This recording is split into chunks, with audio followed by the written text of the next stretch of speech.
কুষ্টিয়ার কুমারখালী উপজেলায় উচ্চমূল্যের সবজি ক্যাপসিকাম চাষ করে ব্যাপক সাড়া ফেলেছেন কৃষকরা। তারা জানান, জেলা কৃষি কর্মকর্তার পরামর্শে নিয়ামত বাড়িয়া এলাকার প্রায় 10 বিঘা জমিতে ইন্দ্রা গোল্ড জাতের ক্যাপসিকাম চাষ করেছেন। আশা করছেন বেশ লাভবান হবেন। শাহিন আলীর তথ্য ছবিতে প্রতিবেদন। সবুজ গাছে ঝুলছে সবুজ রঙের ফল। কৃষকরা দল বেঁধে কেউ গাছ থেকে ফল তুলছেন, কেউ পরিষ্কার করছেন, কেউ আবার আধুনিক যন্ত্রে মেপে প্যাকেট করছেন বাজারে নেওয়ার জন্য। এমন দৃশ্য কুষ্টিয়ার কুমারখালী উপজেলার চাঁদপুর ইউনিয়নের পাকা সড়ক ঘেঁষে নিয়ামত বাড়িয়া গ্রামের। চারদিকে জাল দিয়ে ঘিরে মালচিং পদ্ধতিতে চাষ হচ্ছে ক্যাপসিকাম। উদ্যোক্তারা জানান, গত এক সপ্তাহে 150 থেকে 200 টাকা দরে 2000 কেজি ক্যাপসিকাম বিক্রি করেছে প্রায় 3 লাখ টাকায়। আবহাওয়া অনুকূলে থাকলে চলতি মৌসুমেও খরচ বাদে 14 লাখ টাকা মুনাফা হবে বলে আশা করছেন। এরকম ফসল আরো সব এরকম সময়ের মাধ্যমে আরো মানুষ করুক, করে উন্নত করুক দেশ।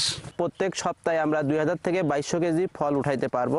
25 থেকে 27 বিঘা আশা করতেছি নেক্সট ইয়ারে ক্যাপসিকাম করব। তারা আরও জানান, কৃষি কর্মকর্তাদের পরামর্শে প্রথমে তারা 2 বিঘা জমিতে ক্যাপসিকাম চাষ করেছিলেন।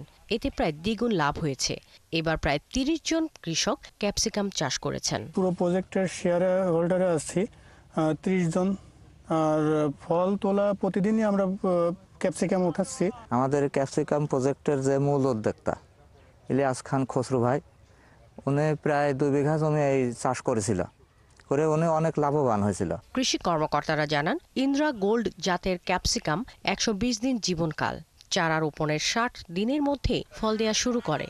এতে অল্প সময়ে বেশি লাভবান হওয়ায় আগ্রহী হচ্ছেন জেলার অন্যান্যরাও। সকল প্রকার উপকরণ এবং আধুনিক উপায়ে চাষাবাদের পরামর্শ প্রদান করেছি।